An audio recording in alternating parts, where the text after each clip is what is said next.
بصوا يا حبايبي، ايه رايكم نعمل معاكم العيش الشامي بطريقه سهله وبسيطه؟ بصوا شكله عامل ازاي، بصوا جميل ومورق ازاي. مش هياخد مننا وقت كبير عشان احنا بقى في الشتاء والجو ساقع كده وبنكسل ننزل نجيب عيش. بصوا شايفين مفتوح ازاي، ينفع يتعمل سندوتشات للمدارس. يلا بينا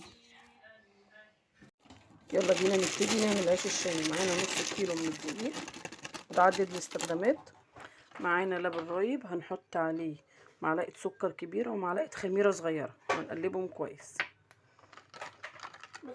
هننزل على الدقيق برشه من الملح، معلقه صغيره بيكنج باودر.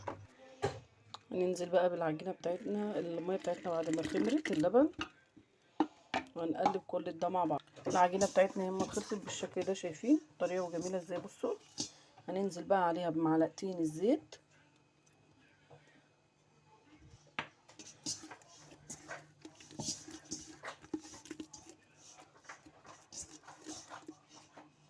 حطينا بقى معلقتين الزيت. هنشغل عليها العجين تاني لمده 10 دقايق. العجينه بتاعتنا ايه بعد ما خلصت، شايفين بالشكل ده كده اهو، شايفين؟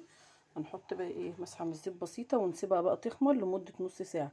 احنا طبعا في الشتاء بس كده اهو.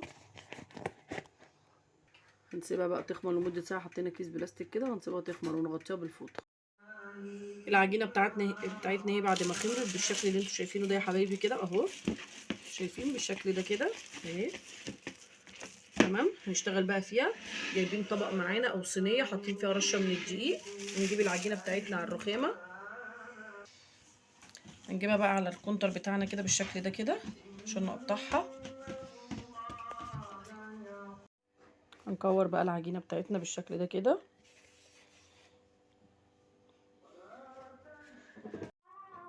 كورناه بالشكل ده كده اللي انتوا شايفينه. هنغطيه بقى في فوطه ونسيبه يرتاح لمده 10 دقايق كمان، وبعد كده هنشتغل فيه.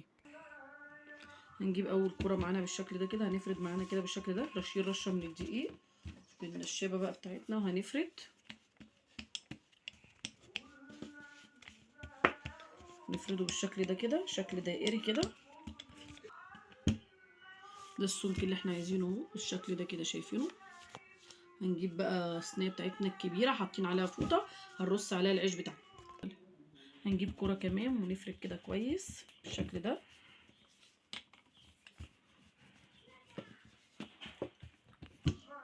عايزينها بقى بالسمك كده كمان. هنعمل بقى بقيه الكميه كلها بنفس الشكل كده.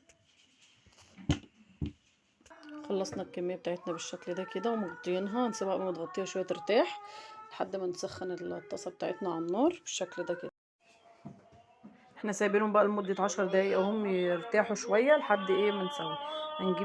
هنجيب طاسه على النار اهي، مسخنينها على نار وسط، مش عاليه قوي ولا واطيه قوي. مسخنينها وهننزل بيها باول رغيف.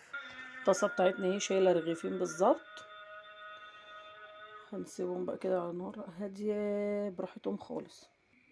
شايفين العيش بتاعنا ابتدى يتنفخ ازاي؟ شايفين؟ وعلى نار هاديه خالص براحته، وما تستعجليش عليه وما تعليش النار. شايفين؟ واحده واحده. شايفين شكل العيش وهو منفوخ عامل ازاي؟ شايفينه العيش بتاعنا. وبصوا بعد ما خلص ازاي شكله عامل ازاي. هنفتح معاكم رغيف ونوريكم. بصوا حبايبي بالشكل ده اهو، هوريكم الرغيف من جوه. يمشي سندوتشات للمدارس. بصوا شكله عامل ازاي، شايفين شكله عامل ازاي؟ بصوا وطعمه جميل. يعني احنا كلنا كام واحد كده واحنا بنتسلى وانا لسه بسويه، كلوا مني كام رغيف. بصوا الكميه دي عملت معانا 18 رغيف. بصوا شايفين؟ ما ننساش بقى لايك وشير ونفعل الجرس في الحاجه بتاعتنا.